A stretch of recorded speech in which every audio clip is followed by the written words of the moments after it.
Hey everybody, it's me again, bringing it to you live from Jerusalem. I just finished watching Bernie Sanders' interview on CNN State of the Union. It's about 40 seconds long, and I've been hearing a lot of talk about what he's been saying about the last war in Gaza, about how Israeli IDF forces killed 10,000 Palestinians, and they were all innocent and families and whatnot. Okay, that's just wrong. We all know that. The numbers are a lot closer to about 1,200. Most of them being terrorists or part of a terrorist cell. Obviously, that's not a good number. I would rather not there being even one or two innocent people dead as a result of collateral damage, but obviously that's my stance. But the number's wrong. It wasn't 10,000. It wasn't even close to 10,000. Believe me, I was there in Gaza. Um, but it's really interesting. I want to actually address what he said. Whether you're Jewish or not Jewish, I would hope that every person in this country wants to see the misery of never-ending war and conflict ended in the Middle East. He said, "It's a difficult issue, and good people have tried to deal with it for years." Now, I want to say that he's right. We're tired. We're tired of the situation here. Since last October, we've been going through a mini antifada where children at the ages of 13, 14, up until 40 just go out randomly stabbing, innocent civilians, soldiers, women, children, just anyone that goes and gets into their path. Um, Last one, a couple of them being about 100 meters away from where I'm living right now. We're tired. The Palestinians are tired. The biggest mistake the world is making, or even a lot of Israelis, particularly right-wing Israelis, the biggest mistake they're making is that they're not distinct. They're not making the distinction between Palestinians and Hamas, or between Palestinians and Fatah. And there's a big difference.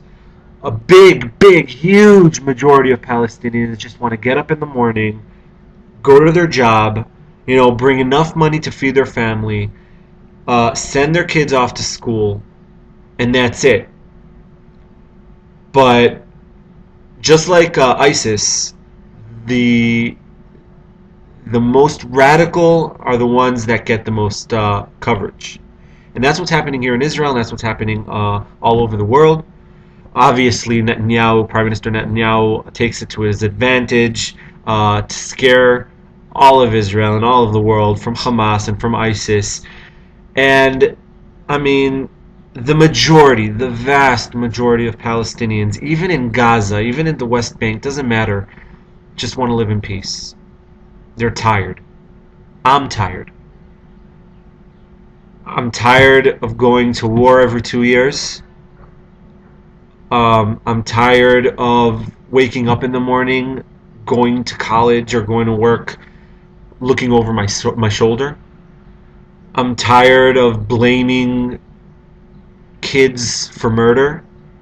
I'm tired of kids going out and murdering in the name of whatever. I'm just tired. I'm tired. They're tired. And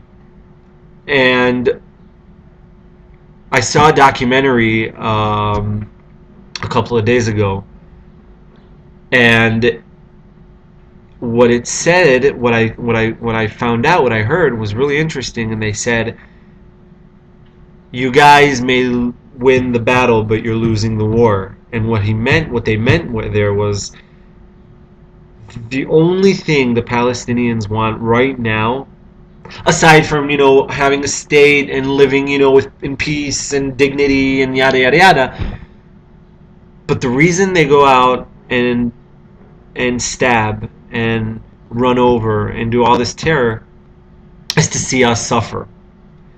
Their win is to see us suffer, because then we're at a balanced point where we're both suffering, and that's what they want, and that's how they can get recognition. And listen, as an Israeli, as a Jew, as someone who's been in the IDF, as someone who's went into every war, I mean, I kind of understand. I kind of understand. I'm not saying that I condone, and I'm not saying that it's right, but I understand where they're coming from. First of all, because it happens everywhere else in the world, where someone, that lives in poverty, with no future, with no education, radical, religion. I mean, it's the same symptom, and for some reason we think that it's, special here in Israel or in the West Bank. And I'm not even talking about Gaza, because Gaza is, all about Hamas, and Hamas is the one, taking all their money and, forcing them and paying them good money to build tunnels into Israel and work for terror. But forget about Gaza. It's two different things. You have to make a distinction between Gaza and the West Bank. It's two different things, and we'll get that. We'll get into it a lot later, in probably a couple of other videos.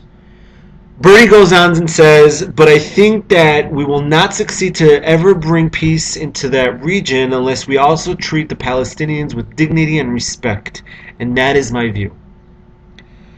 There are a lot of people giving shit, saying shit to Bernie here in Israel about him being a self-hating Jew, and how he got the whole 10,000 figure wrong, and how he hates Israel. He's a fucking Jew. Give me a break. I mean, we couldn't ask for a better candidate. Okay? We couldn't ask for a better candidate than that. So give me a fucking break, okay?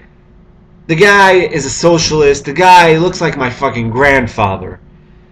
Okay? He's not going, he's at the end, all he wants is peace. He's a practical guy, and that's what I like about him. That's what I love about him, is that he's a practical guy. At the end, there's a quote here saying, just a second, I'll see it in a second. He said that, oh shit, I forgot. I don't know where it is. Anyway, what he said at the end was that he's not left, he's not right, he's just practical. He's just trying to find a solution that'll benefit both people. I'm not going to give him shit for that. I think that if we help the Palestinian people, then that will help us. It's in our best interest to help the Palestinian people, because as long as our neighbors suffer, we suffer. And we're all tired.